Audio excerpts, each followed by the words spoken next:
Welcome to the Uncredible Podcast. My name's Jeremy, and I'm Uncredible. This week on Substack at uncredible.me, we have our first article was on Wednesday, and I announced this last week, the tears I caused when silence speaks too loudly. And this is kind of a vulnerable article for me. Highly encourage you to go check it out.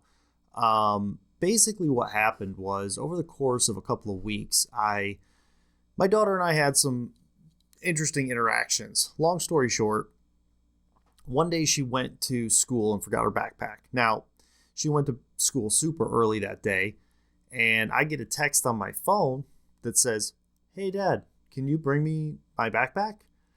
And keep in mind, I come home from work, and I look at my phone, and so I work overnight.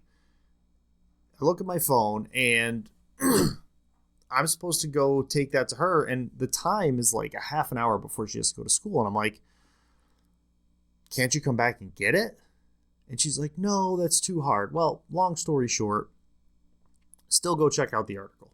But long story short, she was at a friend's house. She was hanging out with a friend before she went to school and didn't want to come home. So I helped her with the backpack. It was a complete inconvenience, but more importantly, I felt like she disregarded my time. And she did, but she's 13, so she's learning. And I took the route of, rather than giving her a whole lecture, of just being like, "Listen, if you're going to disrespect my time, I don't appreciate that, and I'm going to kind of like stonewall you a little bit." And I did that for like a week or two. And then she came home from school one day. She had gone to school. I was the same situation. I was home in the morning. She'd gone to school, and she came tramping in with all this snow on her boots. And it was just like, she was just distraught. And I realized that by kind of stonewalling her and being kind of cold towards her those last couple of weeks, she could feel that. She could take that in and know that she was in trouble. And she'd kind of associated for just the act of forgetting her backpack with, "Dad doesn't love me when I do this." And, that's not what I was trying to communicate, but I also didn't communicate. I just kind of, when your kids get older, as you're raising kids early on, you say the same things over and over and over. As they get to their teenage years, you start to realize that they're going to make mistakes and they have to own those mistakes. I felt like she was at an age where she should be able to handle that situation herself, and she just threw it on me. And I don't like that. I don't like when people take their responsibility and put it on other people. I definitely don't like it when they put it on me. So go read that article, "The Tears I Caused When Silence Speaks Too Loudly." And then I did When Rewinding Was Real. This is a throwback article. Yesterday this came out. This was Friday. Life before streaming. And I think I spent a little bit of time talking about this last week, so I won't go into it, but nice little tip of the hat to the past, VHS tapes and CD players and cassette tapes, and just how technology just kind of has advanced to a point where everything I grew up with has become obsolete. Now, next week, we've got some interesting articles. One, I think it's one that people need as they get older, and maybe I'm just becoming a curmudgeon, but next Wednesday, I was going to say Thursday, next Wednesday, I have an article coming out called "Becoming the Jerk," and it just kind of talks about this thing where people have a tendency to just take advantage of you, and if you let them, they will. And I've learned over the years that subtle hints to these people, they don't go anywhere, because as long as they can be persistent enough and get you to do things for them, they're going to keep doing it. And I think a lot of people will relate to that. A lot of uncredible people will relate to this, because it's basically calling out those of you who are constantly using your friends and family to take care of basic responsibilities that you should be able to take care of yourself. So it's a good article, Becoming the Jerk. And then an article that, this will be a throwback article for next week, that I've shared multiple times. This is actually the first article that I recorded the voiceover for Uncredible Readings, and I actually had to re-record it because when I first did it, didn't really have a vision for it, and I had to kind of hone things in for that. So, but this article, it's a throwback. It's called From CPAP to Mouth Tape. From CPAP to Mouth Tape. So, basically, I share my journey of not only weight loss, but getting completely off of my CPAP machine. So I had sleep apnea. I was diagnosed with sleep apnea, and when I was severely overweight, I was 240 pounds. I guess that might not be severely to some people, but I was overweight. I was morbidly obese at that point, and got diagnosed with sleep apnea, and then started my weight loss journey. And the last thing to go was the CPAP. And so I explained my journey, how I kind of tested out. I get into a lot of stats. That one specifically, it's one of those articles where I'm glad that I do the audio versions on the Uncredible readings, but that's one you're probably going to want to read only because I have a lot of screenshots of charts from where I use my watch to track my sleep. I think it's called oxygen variability or something like that. And how I was using that to show the difference between when I slept with the CPAP, when I slept without the CPAP, and then I started using mouth tape very effectively, and how I ultimately got completely off my CPAP. And that article is, I think it's about a year old. And that, I think I wrote that about 3 months after I kind of got off of the CPAP. Now I don't use it. My CPAP is collecting dust. It's been over a year. It's been probably about a year and a half now since I've used my CPAP successfully. And obviously, as I've shared in past episodes, training for a marathon, health-wise, I'm in the best shape of my life. So, yeah, highly encourage you to check that out. Obviously, I think I say this a lot in the article. Consult your doctor. Use data that's specific to you. Don't just be like, oh, he got off my CPAP, so I can do it. Don't do that. I'm not a doctor. This is purely anecdotal for my own personal situation. Talk to your doctor about it. Give it a shot, but do that in a smart way. So yeah, that's what's going on at uncredible.me. I am trying to speed this section up a little bit because I notice I'm kind of rambling on in this intro, and this is really just supposed to direct you to that website, and then we come back to the actual content of what we're trying to talk about, and that gets us into our weekly update. Now, last week, I did a full rundown of the 2026 running schedule. So if you're not sure what all this running stuff is, this year I have a whole bunch of running going on. So go back and listen to this section from last week's episode 6.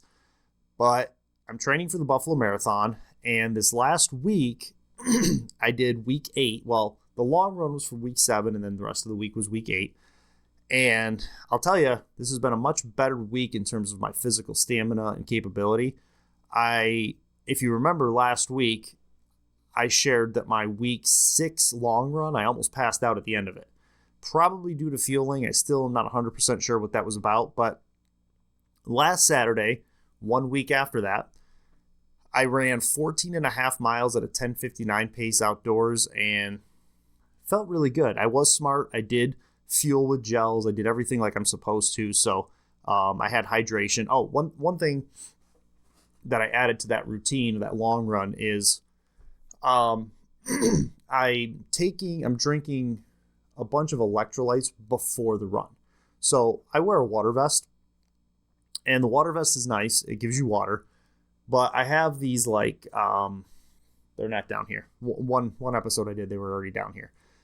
They're like soft water bottles that you put in the water vest, and I don't like putting powder in those because the flavor kind of lingers, and I'm not sure it's necessarily designed for that. The cleaning process gets weird. So I don't like to bring electrolytes along with me on my training runs. As they get longer, I'll probably start putting those like a bottle of Gatorade or something halfway through. But right now, what I'm doing is I'm just drinking the electrolytes before I go out, and that allows me to be already built up. And like I said, it was a 14 and a half mile run last week. Everything felt good. And, the week before, right after I think it was a 13 mile run. I don't even know if I made it to 13. Well, yeah, it was 13 and a half. I went to Walmart and I almost passed out. Last week, I did 14 and a half miles and went straight into a birthday party for my son. So, had no problems, ate a lot of good food, expensive food. By the way, prices on food, getting insane. We went to a Mexican restaurant and nothing, not a brand name or anything anyone would know. And we paid $120 with the tip for 4 people. So, yeah, I mean, the food was good. I'm not sure it was that good, but long story short, body held up really good. So, Sunday was my rest day.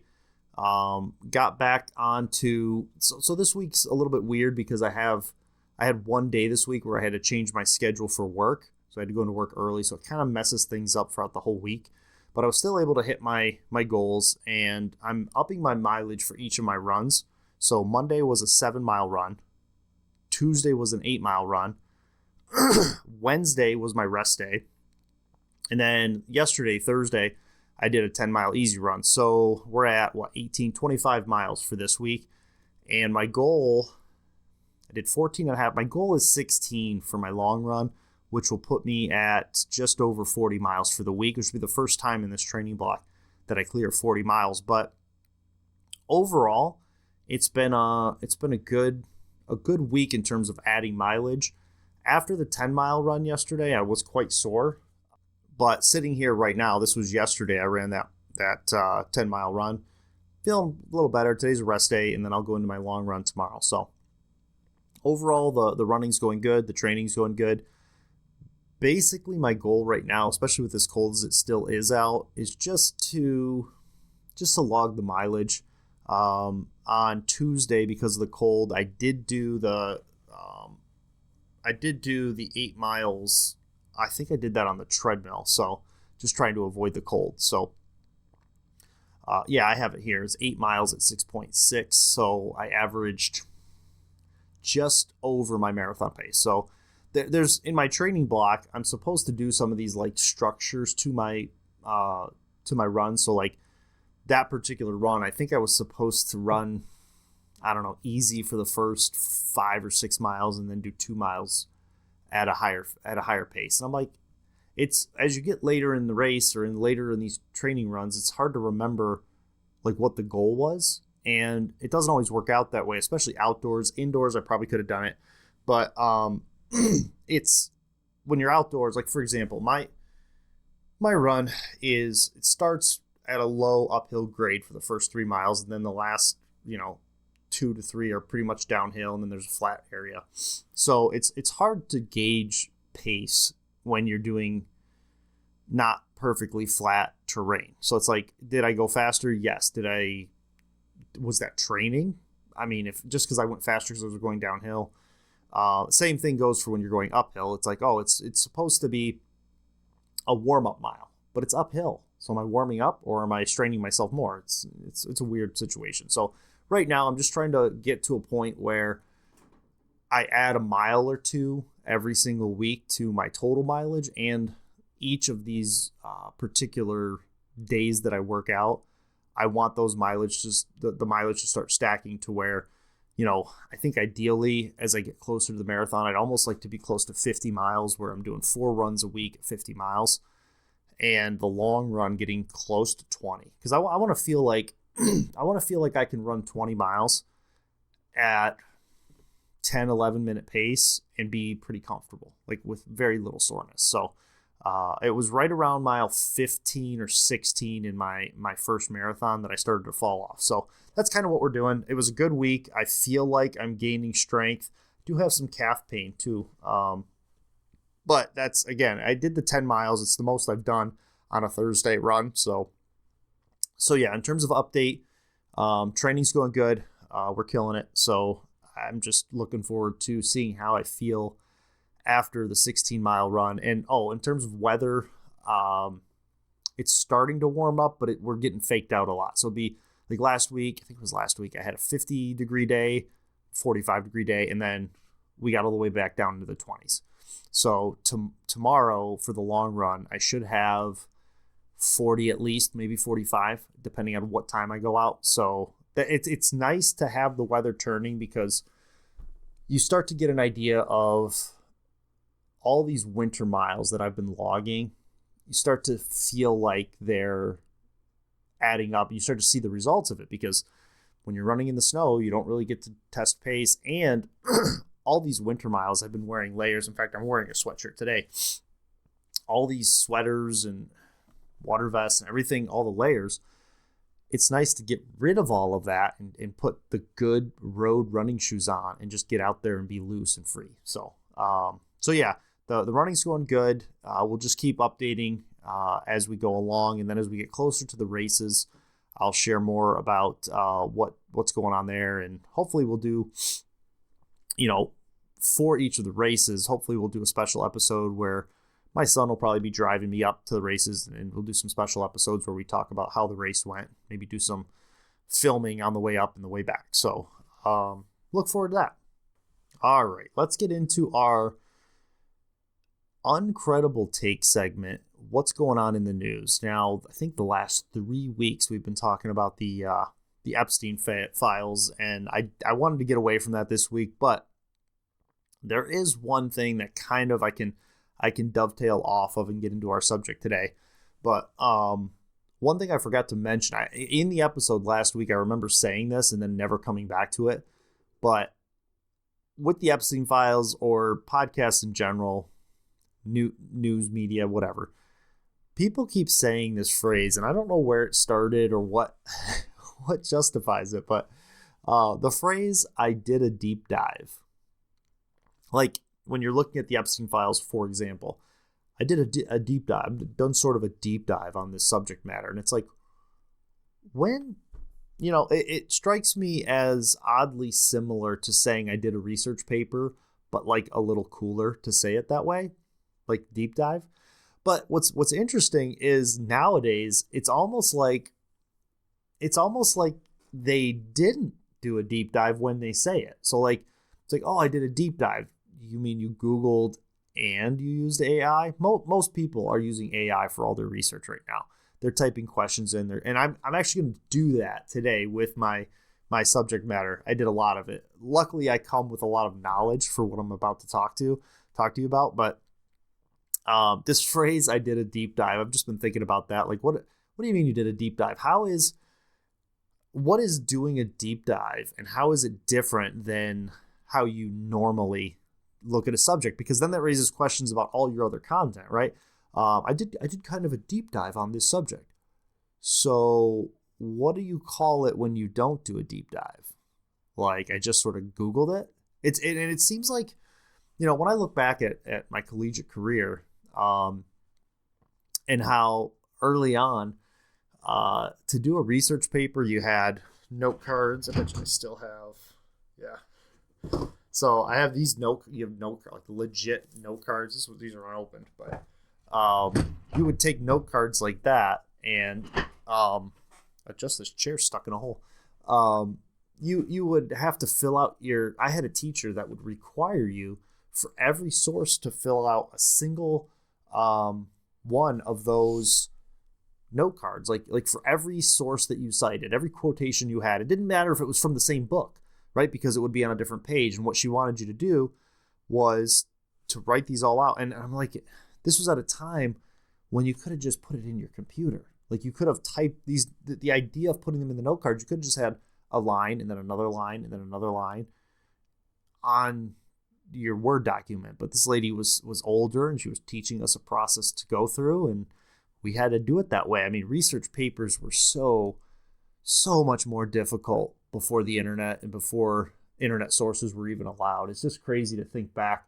And so when I hear people say I did a deep dive, I'm like, what does that mean to you? Like, because a standard research paper, like at the freshman level when I was in college, would have required 8 sources, 10, 15 pages written up. It's like, how much actual research did you do? How much did you actually read? And there's kind of like tiers now, right? Like, if somebody says, I've really been looking into this, right? Like, oh, I got onto this subject and I've really been looking into it. They probably heard 1 or 2 podcasts about it, happened to glance at a couple short clips, caught a news article, like an audio or video news article online, and then Googled it. That would be like, I've kind of looked into this. Now, deep dive seems to be, I whipped out AI and started going back and forth. I actually looked at maybe one or two source documents, and now I've done a deep dive, right? And so I just think that phrase, I've done a deep dive, is funny right now, especially with AI. Now, speaking of that, I did kind of a deep dive on the Tucker Carlson and Mike Huckabee interview. This interview is, for me personally, so fascinating. So fascinating. This might be the most boring episode to everybody else, but to me, this was incredible to watch. And I'll tell you why. I went to a Baptist Bible college. I have a master's degree from a Baptist Bible college. And it was Clark Summit University, and it's closed now. So both my colleges are closed. That's a subject for another day. But I studied what I can basically guess is Mike Huckabee's theological background, in the same way, either in the same to the same extent or more than he studied it. And he and I are both a long distance from when we actually studied those things. But this interview about the nation of Israel really hit from, I don't even know if I can say this, but from a basically a non-theological or a subtle Christian. I don't know how to explain it, because most Christians today, or most people who are religious in general, aren't very studious. They're not like in their Bibles or in their whatever their text is for their religion. Their conversation was very basic questions, but they were deeply theological questions that entire volumes have been written about. And there's so much context that they were missing, partly because I almost think on Mike Huckabee's side, he either had forgotten these aspects or didn't understand how to communicate them in the context of his role, which is U.S. ambassador to Israel. And Tucker, I don't know what Tucker's religious background is. He's very educated, but I don't know what his religious background is. I don't know if he's Catholic, if he's Eastern Orthodox. I'm not sure. He seems to dabble. Like, he seems like a new Christian who dabbles in Bible. In fact, he admits it. In his interview, he's like, "You're the theologian." I don't know anybody who has studied theology that would consider Mike Huckabee a theologian. Okay, I think that's he's a preacher and he was a pastor. That is not the same as theologian, but in comparison to Tucker Carlson, he might be a theologian in terms of gap in knowledge. So what I will tell you is, Mike Huckabee obviously studied it. He was a pastor. I don't know his full history, but he has a background in that. And there were a bunch of great conversations in this interview. It's a long interview, and basically they're discussing, why is America so interested in the geopolitics of what's going on in the nation of Israel? And it's a valid question from the U.S.'s side of things. Why is it so important to us? And more importantly, why is it important to Mike Huckabee?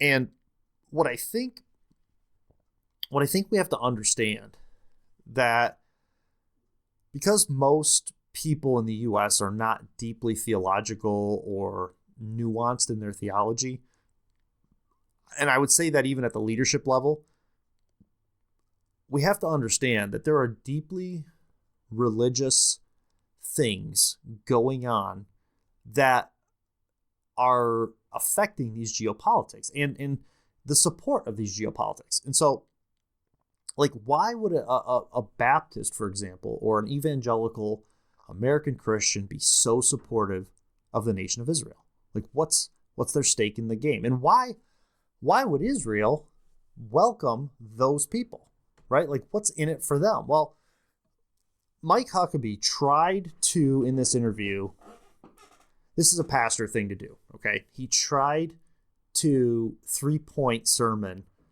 Tucker Carlson, and Tucker Carlson cut him off. But he started to go down this rabbit hole where he said, see if I can find it. He said, we can sum up, I should have quoted this. I should have had this quote, but he basically said we can sum up the whole situation as a place, a people, and a purpose. Now, if you dig into Mike Huckabee talking about Israel, this is like a sermon. It's a sermon thing. Like, it's a thing he knows. He was basically trying to get himself into a rut that he could then platform from. You know, it's nothing wrong with it. He's just trying to go into what he knows and start delivering it. And Tucker cut him off. But I thought it was interesting because he cited that when we're talking about Israel, God's promise from the biblical standpoint, God's promise is place, people, purpose, right? And what was interesting about this conversation between Tucker and Mike was that they were both confused or not communicating well.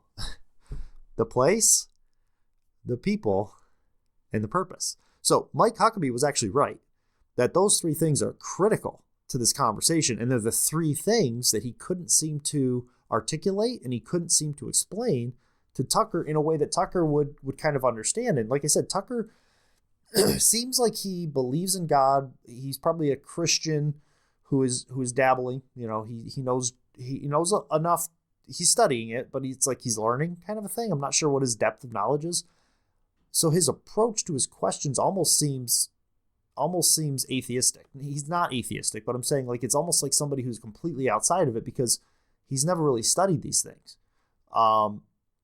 So what I wanted to do for this news section, and I'll try to be quick with this because this is really getting into my personal field of study, is I wanted to just talk very quickly about the place, the people, and the purpose, and a little bit about how within Christianity, these terms get conflated, specifically within the context of dispensational theology, which we'll get to in a minute.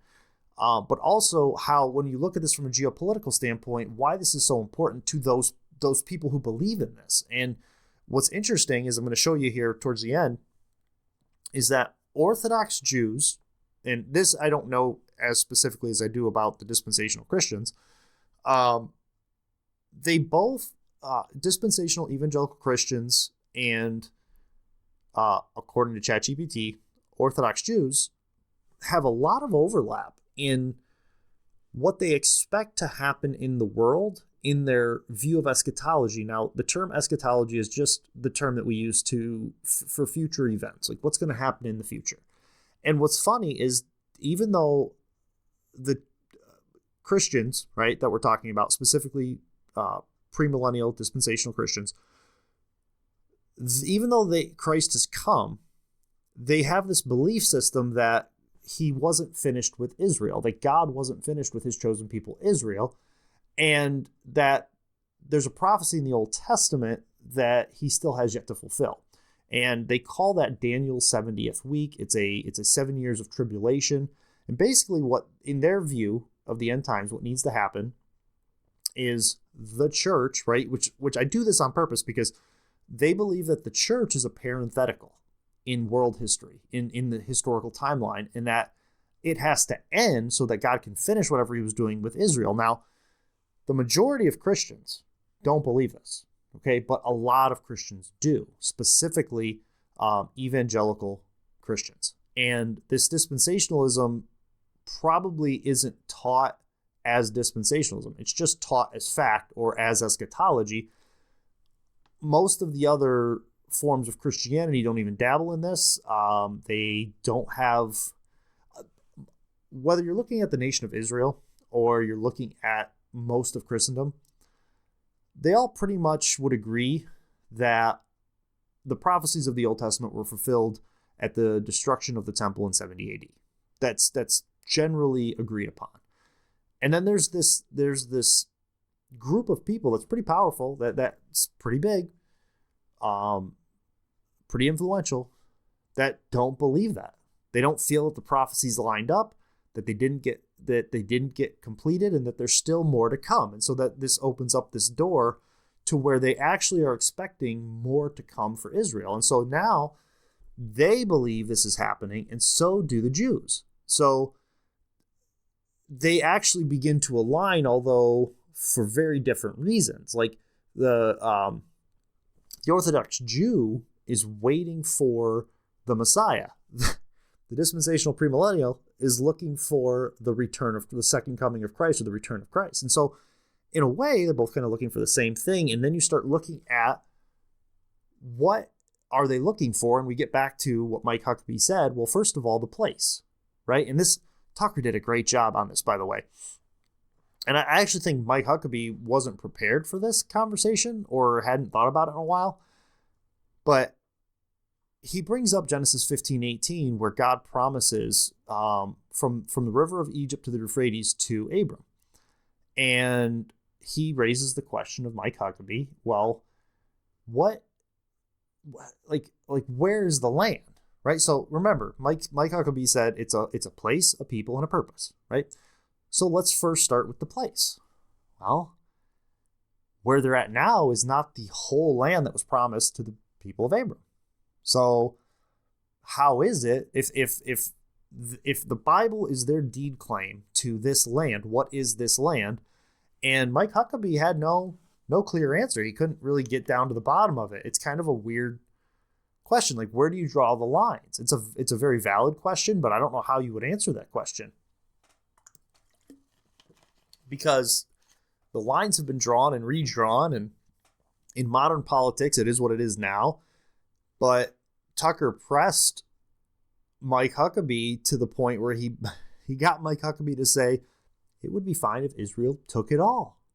It's their land. Like, he didn't quite get there, but he kind of said that almost to concede the point so they could move on.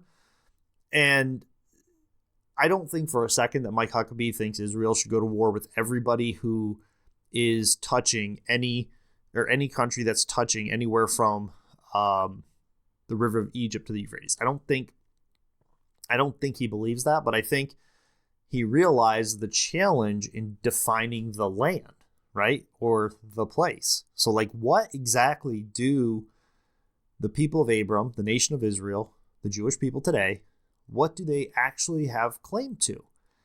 And they kind of seem to settle on what they have is enough, right?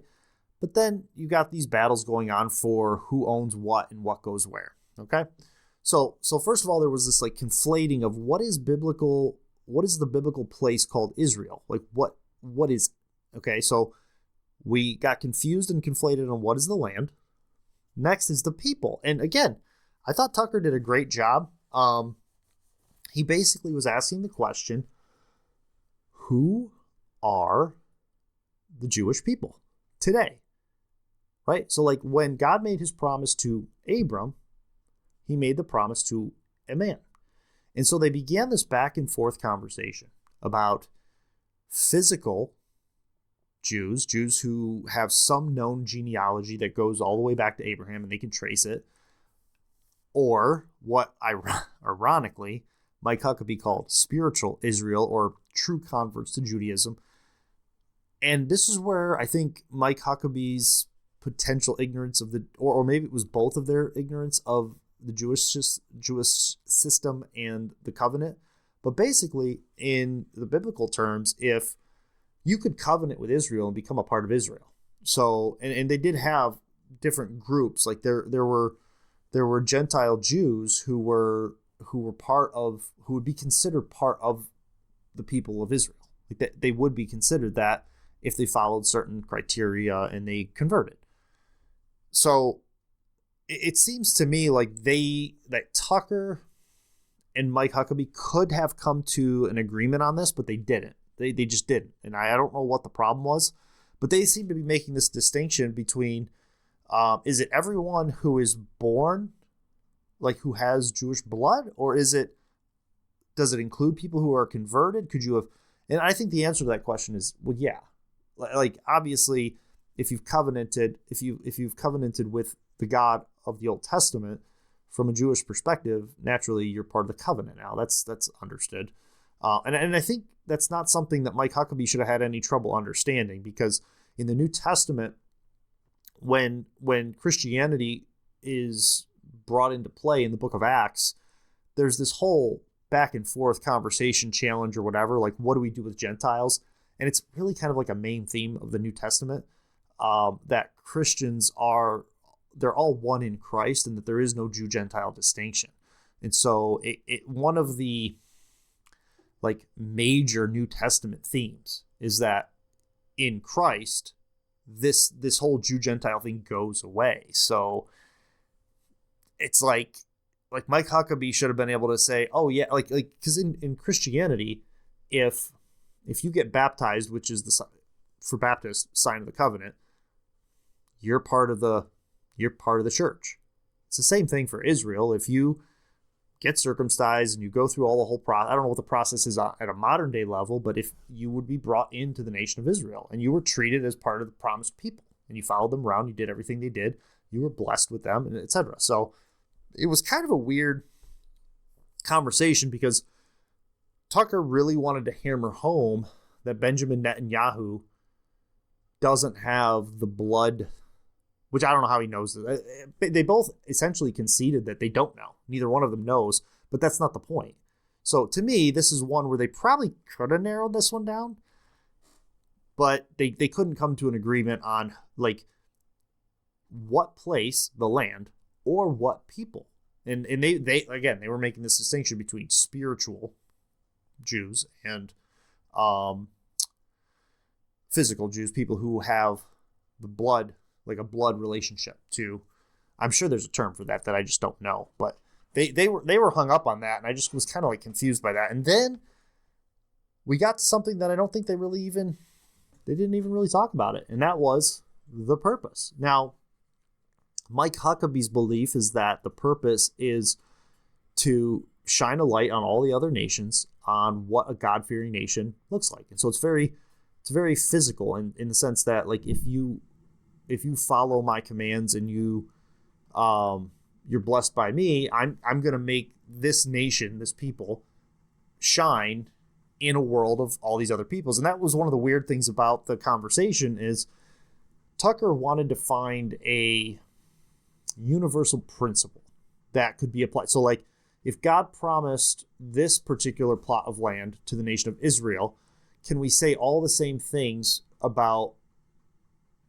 the people of England or the people of Ireland? And it's like Mike Huckabee, like he was avoiding that question. And I don't think he really needed to. He could have just been like, yeah, no, they don't have a promise for that. And he actually got into the weeds on talking about, well, if they can defend it, it's like that opens up like from a geopolitical standpoint, because their conversation was not a religious conversation. It's a geopolitical conversation. Like what's happening in the world? Like what should we see and what is right and wrong morally, ethically? And from a biblical perspective, if you're going to be a Christian in the case of Tucker, there is, whether you like it or not, a specific distinct group of people called Israel. Now, how you understand that in the New Testament, well, that's, supposed to have been pretty clear, but the dispensational Christians and obviously the Jews don't have any belief in Jesus Christ as the Messiah, so that's not something they would relate to.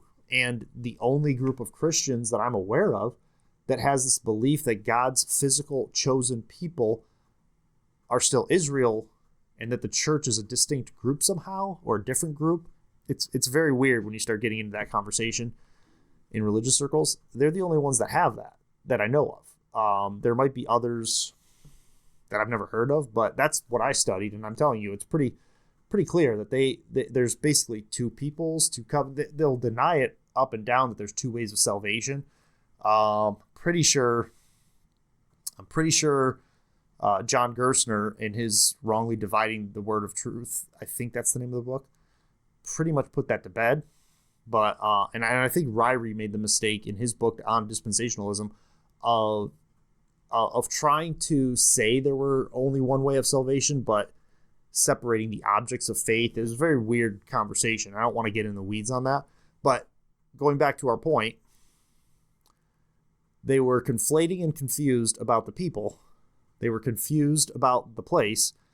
And then what's the purpose? Well, when you start looking at the purpose of all this, and I think that's a good question that would help people out if they really had an answer to it, and I don't think there is a good answer to this, but what is the purpose of this land promise?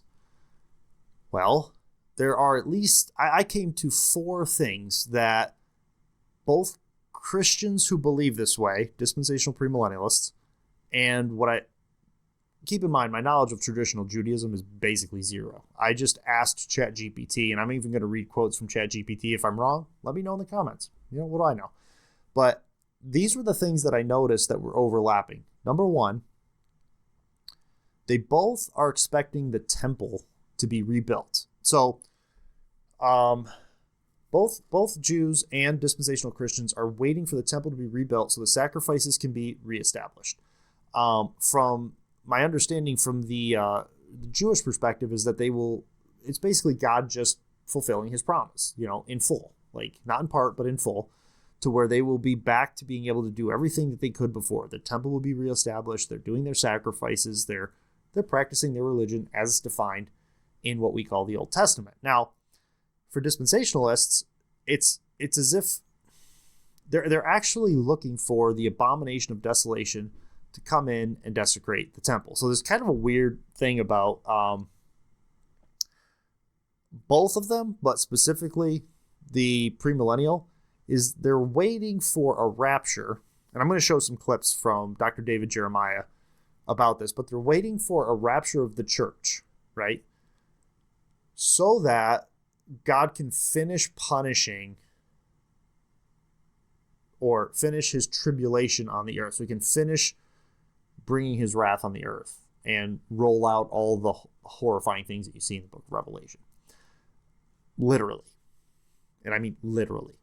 So from the Christian perspective, it's kind of a weird support of Israel because they're hoping that Christ will get them out of here, the sooner the better. And they would call that an imminent thing. Nothing has to happen, but they're constantly looking for these things to line up. And so they support the nation of Israel. They are excited because that just means we're getting closer and closer and closer to when we get out of here, which is kind of funny because once they're gone, what happens to Israel? Well, I'll get into that in a bit. So first of all, they're both looking for the temple to be rebuilt. They're both looking for some level of resurgence of the nation of Israel, the people of Israel, back to the land. And so from the dispensational premillennial perspective, there's a specific number listed in the book of Revelation of 144,000 Jews, and they're going to, in their perception, they're going to come to Christ and become great witnesses. And I'm going to share a clip that will kind of lay that out a little bit better. But the traditional Jews or Orthodox Jews are looking for a regathering of the Jewish people to the nation of Israel. So physically, geopolitically, that needs the same things. In order to have the temple rebuilt, you need the land to be expanded and established. You need to have a situation where Israel's growing and building, and you need Jews returning to the land from other countries. So they're both looking for those results. And so that aligns them together with that same purpose. This also requires some land expansion. They're both looking to get to what they perceive is the physical land that God promised to Abram. So, like I said, Tucker was right to bring this up because it's like, what exactly is going to happen? Like, is it like maybe in a best case scenario, the other countries look at them, and in order to be blessed by them, they just give the land up. But the only thing that Tucker could see and that anyone right now could see is that you'd have to do it by war to set this up, which is kind of weird when you look at it geopolitically and not theologically. And then the last thing, which is kind of interesting, is they're both waiting for the Messiah to come. And from the Christian perspective, it would be the second coming. From the Jewish perspective, it would be the first coming. But in both cases, Christ is going to come, or I'm sorry, Messiah is going to come and rule. So there's a lot of alignment, even though the redemptive process is different. The theologically, what saves somebody in both is different. You can't, Christians, dispensational Christians specifically, but Christians in general, are not waiting for the Messiah. They know who that is. The Jews, don't know who that is, and they're waiting for it to happen. And so it was interesting to me to hear their conversation and hear the miss on purpose, people, and place. Even though Huckabee knows for a fact that that is the issue, and they weren't able to narrow any of those down. And if we're being honest, that's what is wanted. What is wanted is some sort of establishing or setting the stage for what we believe the future events are supposed to be, because I want to be a part of those future events. And when those future events come to fruition, we come to the end and everything gets better, ultimately. My understanding is that in both of these situations, there's a lot of tribulation, a lot more in the Christian worldview, or the dispensational Christian worldview, but both of them actually expect a lot of turbulence and difficulty. So when there's war, when there's trials, when there's difficulty, they look at that as part of the fulfillment of the prophecy. So they just have to push through that and keep moving forward. And so that kind of determination, because you expect the promise to be fulfilled, becomes a self-fulfilling prophecy because you just keep going. You just keep pursuing it. So that alignment in those religious beliefs makes Israel super important to a lot of Christians in the United States of America, which are, on some level, either futurist or pre-trib, however you want to look at it, premillennialist, dispensational, whether they're that by name, they have even heard of those terms. It's very prevalent in evangelicalism, and it aligns them with Jewish eschatology, and it benefits Israel today to be aligned with them, because there's a lot of that in America. America's a wealthy nation. We can win wars. Like, we're very beneficial. So it's like, it's a mutually beneficial cause that fulfills highly religious geopolitical prophecies. And so they're both committed to it because it's confirmation bias, right? So if these things come to pass, then everything I believe about Christianity or Judaism is true. And so I push for these things to come to pass. And that's what's happening. And it's just the first time that, having spent my entire collegiate career in undergrad and graduate work, all the way up to a master's level, 2 years master's of ministry, all in a dispensational premillennial school, that I saw what they taught. Okay? Never bought it. I wrote the papers that they wanted me to write. I expressed my distrust and discomfort. And when I got out of ministry, it's one of the main reasons that I quit doing church work, because I did not believe this. And all the churches I was qualified for, because I went to a school that taught this, didn't want me because I didn't believe it.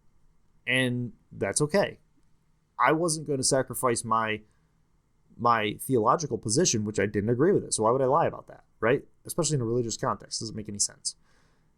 But the point is, dispensational futurism and traditional Jewish eschatology, they share similar geopolitical expectations. Temple, land, Jerusalem, national restoration.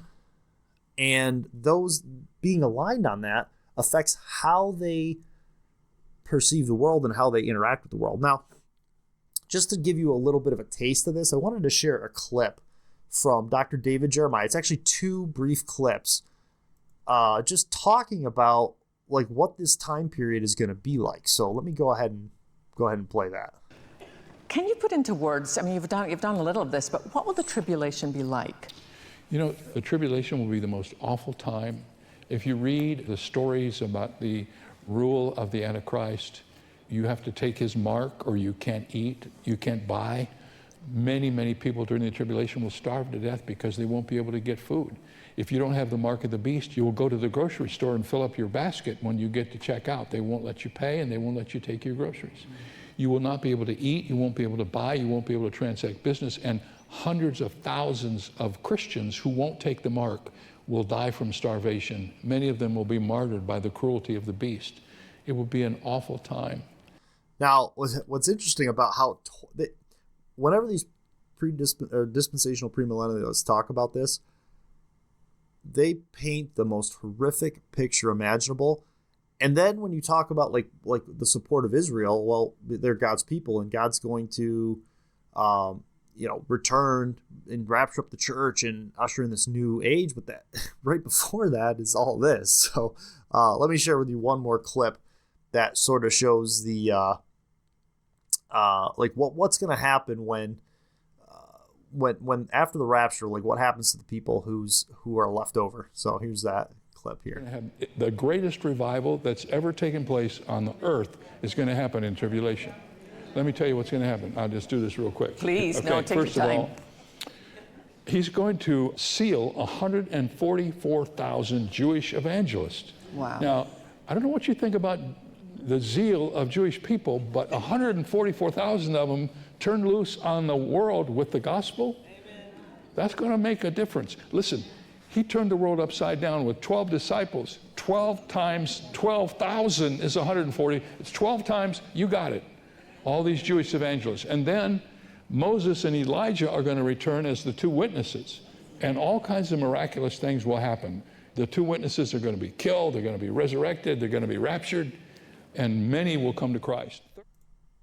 So you can see there that there's this emphasis on the Jewish people there's going to be 144,000 Jewish evangelists. And you put that in the context of the tribulation, which is actually a horrible time period. And basically, they're not here for that, right? So like Mike Huckabee, I don't know if he believes this specifically, but I bet you Mike Huckabee doesn't believe he's going to be here when this all goes down. So it's just very interesting at a geopolitical level to see these two religious beliefs, which are actually in terms of like seeing the world the same way for two radically different reasons, right? Redemptive reasons, is very interesting. And I highly recommend people go and watch that Tucker Carlson interview. You might need to watch it in pieces because it was long. It was like 2.5 hours long, but it's just interesting to watch the back and forth and to really chew on the questions that were raised in that episode. All right, let's get into our main topic through an Uncredible lens and try to keep this relatively quick, but I'm just gonna vent today, I guess. I've told this story so many times outside of the podcast, but the saga just keeps going. Why is it so hard to get two tires on a vehicle? What is going on? Now I got to share with you two stories. It's kind of a saga of stories. This must have been 7 or 8 years ago now. I take my car in to get two tires at Walmart. Just a quick 2-tire change. No problem, right? The lady behind the counter tells me, you can't just get 2 tires. It's not safe. And I think at the time I was trying to get front tires and she was saying, no, you can only get back tires. And I was like, what are you talking about? It's a front wheel drive vehicle. It's this whole thing. I called my dad. I'm like, why would she say that? Is she kidding me right now? Ultimately, I got frustrated because I was like, you're really not going to put these tires on? No. Okay. So I drove my car. I don't normally go to Monroe because they're overpriced, but I thought, you know what? If they're not going to change my tires, I'll give my business to Monroe. So I drive over to Monroe Muffler and Tire. Yeah, no, we'll do 2 tires. No problem, right? So I sit there, and I'm sitting there for like an hour and a half, and all I asked for was 2 tires and an oil change. And it gets to a point where I'm like, this is taking forever. So I walk across the street to Burger King. I eat some lunch. I come back. The car's still up on the loft. And I go, are you guys done yet? And they're like, oh, no, we're waiting for the tires to come. You don't have the tires at the location? Now, if it was just like at a warehouse 20 minutes away, cool, right? But now I'm sitting there for 2 hours and the tires still haven't arrived. I lost it, right? I can be an impatient person from time to time. While I was sitting there at Monroe, seething over the fact that I cannot get these tires. So keep in mind, I did Walmart and then Monroe. I've been up all day at this point. I'm like, at this point, I should just figure out how to mount my own tires to my own car.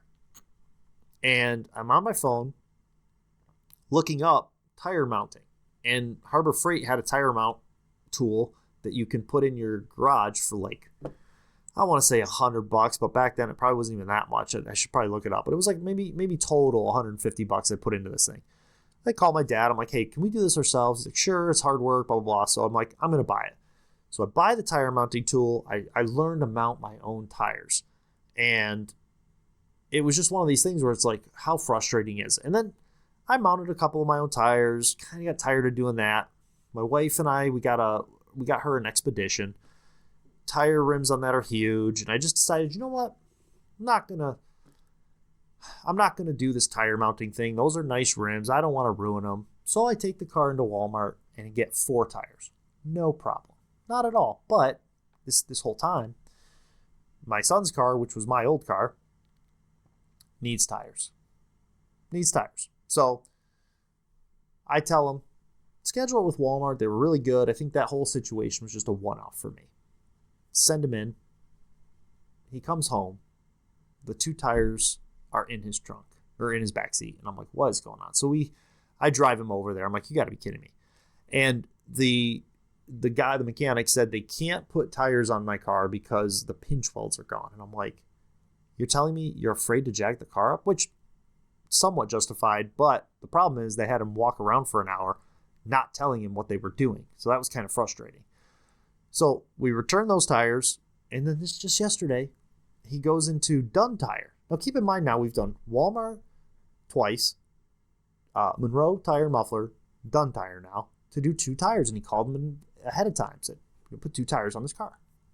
Same thing. They refused to put 2 tires on this car, and their excuse was it's a liability. Now, if I showed you my tires right now, it's a liability now. We should have changed them before winter. We pushed it through the winter. They're basically bald.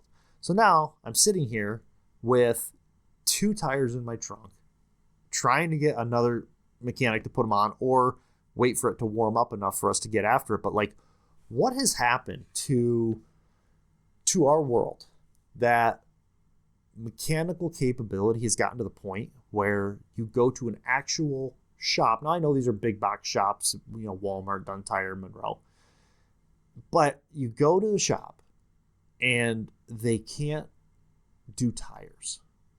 And so it's got to be sales related, right? They want to sell us 4 tires, but it's probably also litigation liability. They're not worried about me or my son. They're worried about someone coming back to them and saying, oh, you got in a car accident because you only put 2 tires on. So why not have a waiver? Now, I know some of you are thinking, well, why not just take it to a real mechanic? I get it. I probably should have taken it to a real mechanic, and that's what we're working on right now. But it just seems to me like such a simple task, having mounted the tires myself by hand, that a store, like their machines do this in like 2 seconds. It takes me like 45 minutes to do a tire by hand. No hydraulic press or anything like that. It, physically by hand. I've seen them do it with their press machine that does it itself. Kind of like, it takes 2 seconds. It's ridiculous. They make money. I just don't understand it. And we're living in a world where when they tell you to put 4 tires on, you put 4 tires on. And it's like, oh, it's unsafe. I promise you, I have the wrong size tires on that car right now. We've been driving it that way for years, and they're bald now. Wait, the half marathon I did in the middle of January, dead of winter, terrible snowstorm. We drove with the wrong size tires, 2 tires from my dad's car that I just threw on there because I could. Like, I get it. Everything's unsafe to a degree, but why is it so hard to just get a mechanic or a big box store to do 2 tires? Is it just the sales thing? I don't know. I just really frustrating to see where we're headed. And the thing that I worry about is my son's pretty mechanically inclined, but I worry about my daughters and like your single mothers out there who can't afford it.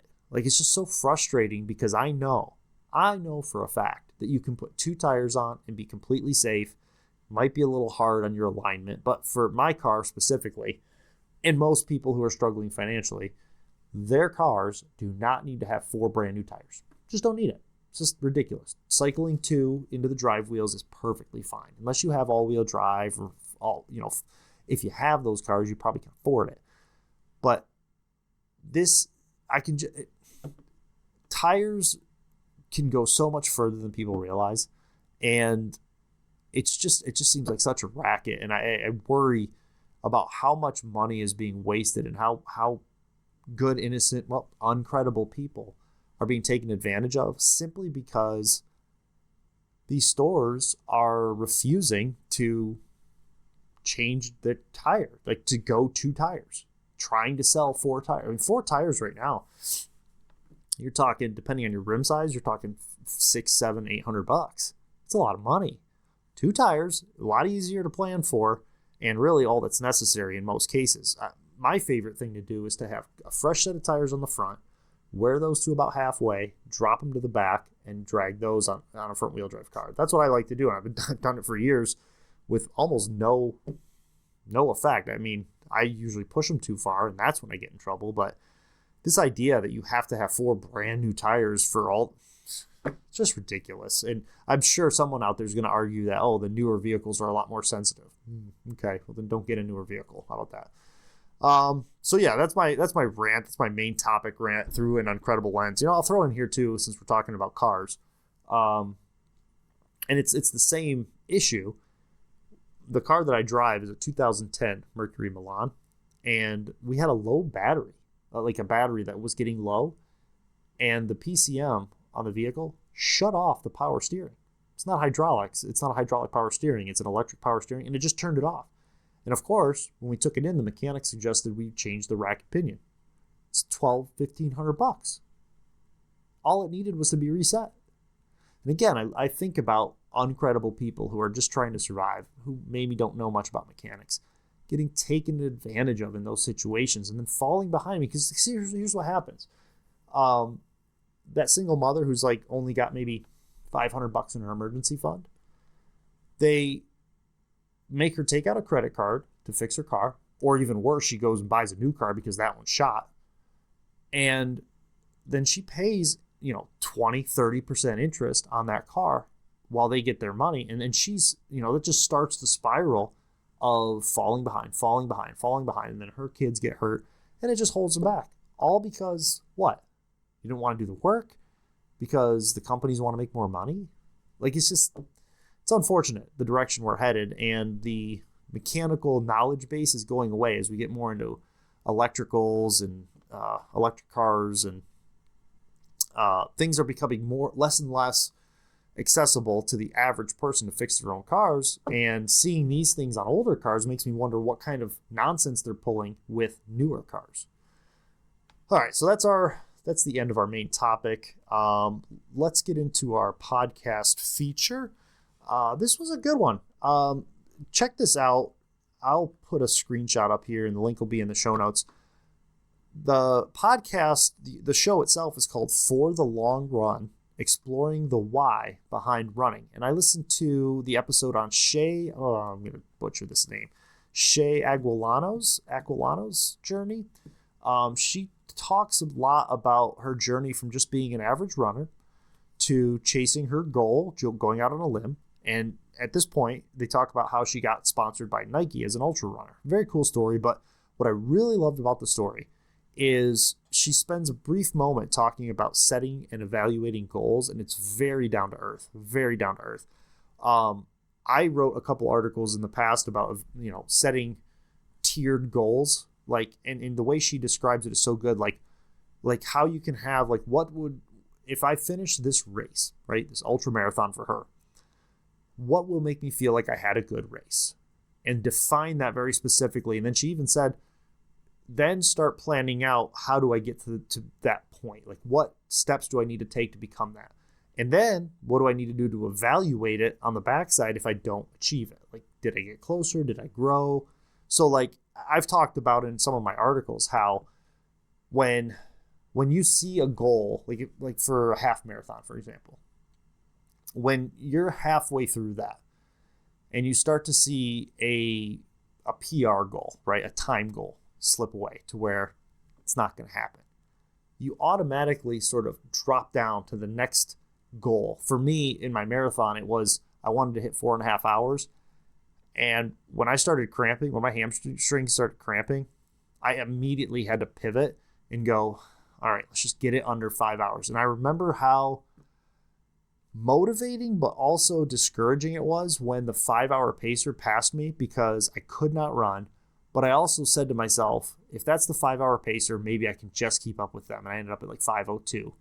But having those tiered goals helps you when you know for a fact that you're not going to make one of them, to immediately adjust and continue to push yourself without giving up entirely. Because if your goal, for example, is like a 4-hour marathon, and at mile 13 you're at like 2 hours and 10 minutes, it's probably not going to happen, right? Unless you really are good at speeding up on the back half of it.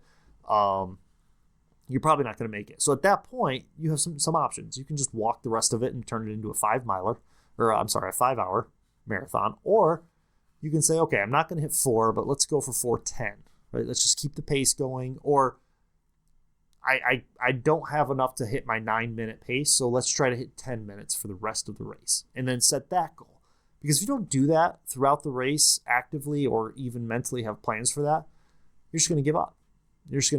But if you set a goal and then you miss it, but you hit something just past it, then you have something to continue to work towards. You have some things to evaluate in terms of, what could I have done differently?